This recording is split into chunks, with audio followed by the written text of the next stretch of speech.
I told you this wasn't over. You think you can just take our land for your precious little neighborhood?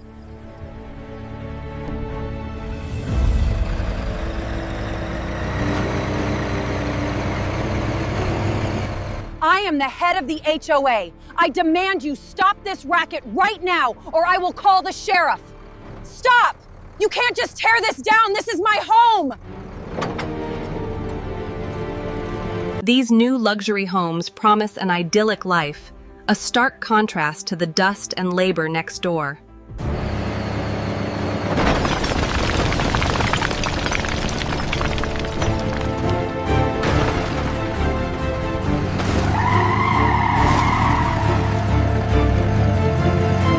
Look at the depth of this rut. It goes all the way back to the fence line. Copy that. I'm locking the elevation reading now. The ground is shifting. Look out, it's a mudslide. Oh my God, the house is gone. Oh my God, keep moving. The house is gone.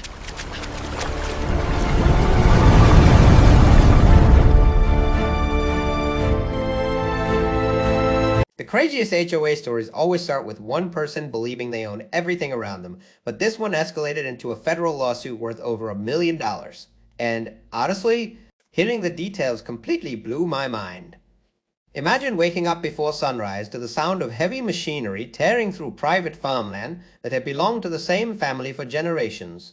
All because an HOA president decided a dirt road looked ugly next to her luxury subdivision. That alone sounds insane, but the part that shocked me most was how confident she was while doing it. People like this genuinely believe rules only apply to everyone else. And trust me, by the end of this story, the revenge that unfolded was so massive it practically destroyed an entire HOA board from the inside out. The story centered around a man named Caleb Mercer, a third-generation farmer living on the edge of a rapidly expanding suburban county somewhere in the American Midwest. Caleb wasn't the type of guy who liked conflict. He spent most of his days managing soybean fields, repairing irrigation systems, and maintaining a massive stretch of agricultural land his grandfather purchased back in the late 1950s. The farm wasn't potting flashy, and it definitely didn't fit the polished appearance that new suburban developments tried to advertise, but it was profitable, respected, and deeply tied to the local community. The biggest issue was that the county's explosive housing boom had slowly surrounded Caleb's property with upscale HOA neighborhoods filled with oversized homes, decorative fountains, and residents who treated neighborhood bylaws like federal. Ooh-ah, too. One of those developments was called Willow Creek Estates, a luxury HOA community built directly along the eastern side of Caleb's land. The subdivision marketed itself as a high-end countryside retreat, which was ironic because the actual countryside residents hated the place. Developers had cut down tree lines, rerouted drainage systems, and built massive homes practically on top of old farmland. But the residents acted like they were preserving nature while sipping coffee beside artificial ponds. Bro, that kind of behavior happens everywhere now, and hearing stories like this always reminds me how disconnected some people are from reality.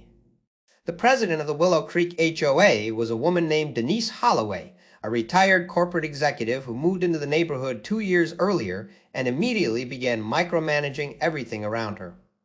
Denise became infamous for filing complaints over mailbox colors, lawn edging, holiday decorations, and even the tone of outdoor lighting. She loved authority more than anything else. Residents whispered that she drove around every morning at sunrise specifically looking for violations to report. That's exactly how people act in real life when they suddenly get a little bit of power. They start acting like neighborhood dictators. The problem started because Caleb's farm road ran along the edge of Willow Creek Estates. The road itself was over 80 years old, originally built for agricultural equipment access and federally registered under an easement agreement connected to a nearby water management canal. The dirt and gravel road wasn't pretty, but it was essential for transporting equipment between different sections of farmland. Tractors, grain trucks, and irrigation crews used it constantly during harvest season. Denise hated the road from the moment she moved in. 3. She believed the farm traffic lowered property values and complained endlessly during HOA meetings about dust clouds drifting near the subdivision entrance. Several homeowners actually agreed with her, especially newer residents who expected a perfectly curated suburban environment instead of functioning farmland nearby. It didn't matter that the farms existed decades before the subdivision was built. These people genuinely acted shocked whenever agricultural activity occurred beside agricultural land.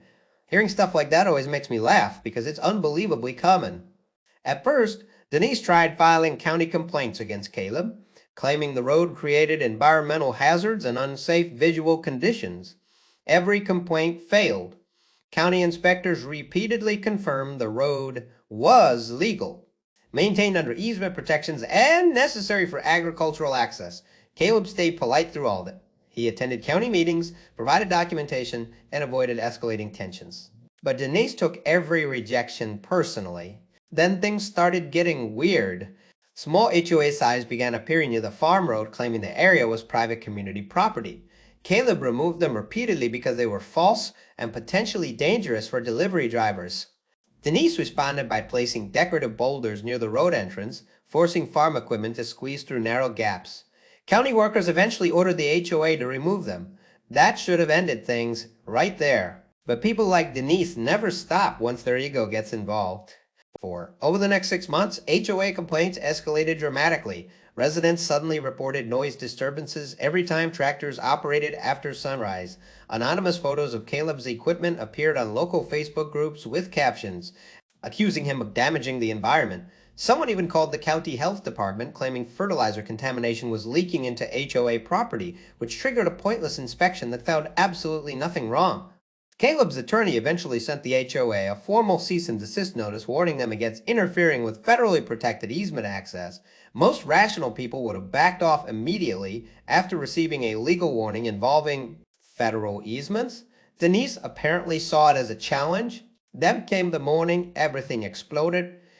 At approximately 5:12 a.m. on a Tuesday in late September, Caleb woke to the distant sound of diesel engines outside his farmhouse. At first, he assumed neighboring farms were starting harvest operations early. But when the noise grew louder, he looked outside and saw floodlights illuminating the eastern edge of his property. 2 bulldozers, a dump truck, and a construction crew were actively tearing apart the farm road. And standing there in a reflective construction vest like she was supervising a military operation was Denise Holloway herself. Bro, hearing that detail absolutely blew my mind. Caleb immediately drove down the field path toward the road and discovered workers removing gravel, pushing dirt into drainage ditches, and flattening sections of the easement entirely. Denise had apparently hired a private contractor overnight to restore landscaping buffers between the subdivision and farmland. Except the landscaping project was literally destroying federally protected agricultural access infrastructure. The craziest part was how confident Denise acted during the entire situation. 5. According to later testimony, she reportedly told workers the road was abandoned property and insisted the HOA possessed authority to modify the area for community improvement purposes. She had somehow convinced herself that years of complaints translated into legal ownership. That level of entitlement is honestly terrifying. Caleb immediately contacted county authorities while recording everything on his phone. Several construction workers stopped operating equipment once they realized the road was active farmland access. But by then the damage was catastrophic. Entire drainage systems had been crushed under bulldozer tracks, utility markers were uprooted, gravel foundations were buried under piles of displaced soil. And then things became even worse. Because the road connected the federally managed irrigation infrastructure, the bulldozing accidentally ruptured part of a monitored runoff control system tied to regional agricultural water management. Within hours, environmental inspectors, county engineers, and eventually federal land management officials arrived on site. Suddenly, this wasn't just an HOA dispute anymore. It had become a potential federal infrastructure. A violation involving protected easement land. The moment Denise realized federal investigators were showing up was apparently priceless. Witnesses later described her confidence evaporating almost instantly as officials began placing emergency restriction markers around the damaged canal area. Construction crews packed equipment and left before noon. OA board members stopped answering calls. Residents who previously supported Denise suddenly claimed they didn't know the full situation. That's exactly how people react when consequences finally appear. But the real disaster for the HOA was only beginning. But 6, because once federal surveyors reviewed the easement records, they discovered something enormous. The road Denise destroyed wasn't merely agricultural access land. It was part of a protected transportation corridor, connected to multi-county water regulation agreements dating back over 70 years, damaging it triggered federal jurisdiction automatically. And the estimated restoration cost, over $1.2 million, that number sent shockwaves through the entire county. And as investigators dug deeper into the HOA's actions, Caleb realized Denise had accidentally handed him the most devastating legal victory imaginable, which is where the story takes a completely insane turn in the next chapter. The fallout from the bulldozing spread through Willow Creek Estates faster than anyone could have imagined. What started as one arrogant HOA decision suddenly turned into a full-scale legal and financial nightmare. And, honestly, hearing how quickly everything collapsed completely blew my mind. Within 2 days, the quiet luxury subdivision looked less like an upscale community and more like the center of a federal investigation. Survey stakes lined the destroyed farm road, county trucks blocked portions of the entrance, and inspectors walked through the damaged land carrying maps, cameras, and environmental testing equipment. Residents who once complained about tractor noise were now waking up to news reporters parking outside their gates every morning. Caleb stayed unusually calm through all of it, which honestly made the situation even more powerful. Most people would have exploded with anger after watching someone bulldoze family land that had existed for generations. But Caleb understood something important. The more patient he remained, the worse Denise's situation became. Instead of fighting emotionally, he handed everything over to attorneys specializing in agricultural easements and federal land use law. 7. And once those lawyers started digging through records, the HOA's problems became catastrophic almost overnight. The destroyed road wasn't just an old dirt path like Denise claimed. The federal survey map showed it connected directly to a protected agricultural drainage corridor tied to regional flood control systems dating back over 70 years. That single detail changed the entire case. Suddenly, this wasn't only about property damage anymore. Investigators began treating the destruction as interference with federally regulated infrastructure. Bro, the level of arrogance required to bulldoze protected land without checking ownership documents is absolutely insane. Things got even worse when contractors hired by the HOA started cooperating with investigators. Several workers admitted they felt uncomfortable during the project because utility markers and easement posts were clearly visible along the roadway. One operator reportedly asked Denise whether permits had been approved before excavation started. According to testimony later released during hearings, Denise responded by saying the HOA already handled the paperwork and instructed crews to continue before sunrise so residents wouldn't complain about the noise. And that detail honestly shocked everyone, because now investigators weren't looking at simple negligence anymore. They were examining whether Denise intentionally misrepresented ownership and authorization to push the project forward faster. And once lawyers began subpoenaing HOA emails and internal board communications, the situation spiraled completely out of control. Several board members immediately started blaming Denise privately, and emergency HOA meetings became hostile arguments filled with panicked homeowners demanding answers. Residents who previously supported her complaints against Caleb suddenly realized they could personally face massive financial consequences through HOA assessments and insurance disputes. 8. That's exactly how people react when consequences finally become real. Everyone acts confident during the drama, but the second money gets involved, loyalty disappears instantly. And then nature made everything worse. About a week after the bulldozing incident, a series of heavy rainstorms swept through the county earlier than expected. Because the farm drainage channels had been crushed during excavation, runoff water no longer flowed properly away from the subdivision. Water started pooling behind decorative retaining walls throughout Willow Creek Estates. Expensive landscaping projects collapsed into mud. Walking trails flooded. One homeowner's backyard patio partially sank after underground runoff shifted soil beneath the foundation. The irony was unbelievable. Denise wanted the road removed because she thought farmland looked unattractive beside luxury homes. Instead, she accidentally destroyed the exact infrastructure preventing flood damage around the subdivision itself. Hearing that part genuinely felt like something written for a movie. But the true disaster came when federal attorneys officially entered the case. County officials released preliminary restoration estimates showing environmental repairs, drainage reconstruction, roadway stabilization, and emergency infrastructure replacement could exceed $1.2 million. That number hit the neighborhood like a bomb. Homeowners reportedly sat in stunned silence during an emergency HOA meeting where attorneys explained the association's insurance company might deny portions of coverage because Denise ignored previous legal warnings from Caleb's lawyer months earlier. And somehow, despite all of this, Denise still refused to admit fault. 9 witnesses later described her insisting the county was overreacting and claiming Caleb manipulated officials against the HOA. That level of denial honestly made the situation even crazier because the evidence against her kept growing by the day. Investigators had photographs, contractor testimony, county records, and surveillance footage already placing her directly at the construction site before sunrise. But Caleb's legal team had one final piece of evidence they were saving for court. And once it surfaced, Denise's entire defense completely collapsed. By the time the lawsuit officially reached federal court, the entire county was obsessed with the story. Local news stations covered every hearing like it was a major criminal trial. And honestly, people couldn't stop talking about how ridiculous the situation sounded.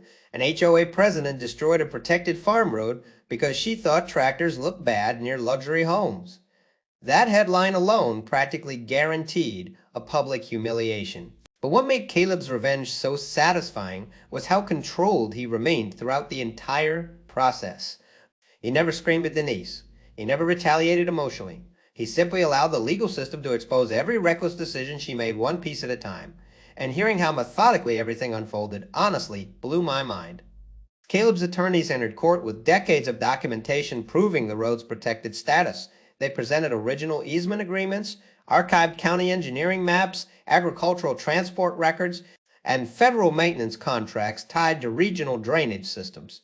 Every attempt Denise made to claim confusion or misunderstanding collapsed almost immediately under hard evidence. And then came the moment that completely destroyed her case. 10. The courtroom lights dimmed as Caleb's legal team played surveillance footage recovered from a grain storage facility overlooking part of the farm road. The video showed Denise standing beside construction crews before sunrise on the morning of the bulldozing. She could clearly be seen pointing towards sections of the roadway while speaking to equipment operators. At one point, a bulldozer actually stopped near a visible federal easement marker, and Denise physically motioned for the operator to continue forward anyway. Bro, hearing that detail was absolutely insane. The entire courtroom reportedly went silent during playback. But Caleb's team still wasn't finished. Investigators had also recovered internal HOA emails sent weeks before the incident. In one message, Denise complained that the farm road made the neighborhood appear low class and discussed permanently eliminating agricultural traffic near the subdivision entrance. Another email mentioned pressuring Caleb financially until he eventually sold land to developers, expanding nearby luxury communities. That was incredible, because now the case wasn't just about reckless property damage anymore. The emails painted a picture of deliberate interference, targeting agricultural operations for personal and financial motives. Federal attorneys immediately expanded portions of the lawsuit, arguing Denise knowingly violated protected easement rights while attempting to benefit the HOA economically. The fallout inside Willow Creek Estates became complete chaos. Homeowners turned against the HOA board almost overnight. Emergency meetings devolved into shouting matches. Several board members resigned publicly, claiming Denise concealed legal risks before approving construction spending. HOA legal fees exploded so aggressively that emergency assessments hit nearly every household in the subdivision. Meanwhile, Denise's personal situation completely collapsed. 11. Her insurance provider denied liability coverage after learning she ignored formal warnings from Caleb's attorney months earlier. The HOA insurer also disputed portions of the claim because the board knowingly authorized unauthorized construction activity on protected land. Suddenly, Denise faced potential personal financial exposure reaching hundreds of thousands of dollars. And through all of this, Caleb stayed calm. That honestly made the revenge feel even more powerful. While Denise spiraled deeper into legal disaster, Caleb focused on restoring the damaged farmland. Local farmers publicly supported him. Agricultural groups referenced the lawsuit during land rights discussions, and county residents increasingly viewed him as the victim of suburban entitlement gone completely out of control. Then the final judgment arrived. The court ruled overwhelmingly against Denise, and the HOA combined restoration costs, environmental penalties, legal damages, and infrastructure reconstruction exceeded $1.2 million.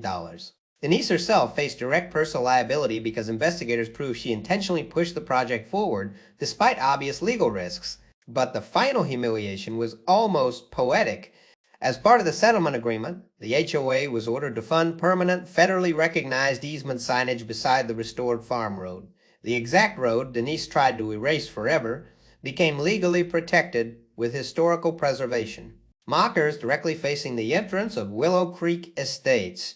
After nearly a year of investigations, court hearings, and nonstop public embarrassment, Willow Creek Estates never fully recovered from the disaster Denise created. Several homeowners sold their properties just to escape the massive HOA assessments, while others demanded complete restructuring of the association leadership. 12. Denise quietly disappeared from public meetings after the final judgment, and rumors spread that she eventually moved out of the county entirely. Meanwhile, Caleb continued operating his farm exactly as his family had for generations, only now the restored easement road carried permanent federal protection. Honestly, that ending felt incredibly satisfying because the farmland survived while the HOA's arrogance destroyed itself from within. Bro, stories like this are exactly why HOA revenge cases go viral online. One person got obsessed with controlling land that never belonged to her, ignored every warning possible, and ended up triggering a federal lawsuit that financially wrecked an entire neighborhood. And honestly, that's exactly how entitlement works in real life. People think money and authority let them rewrite rules until reality hits back harder than expected. Caleb never needed to yell or fight emotionally because patience and documentation completely destroyed the HOA from the inside out. If this story blew your mind too, make sure to like, subscribe, and comment which part shocked you the most.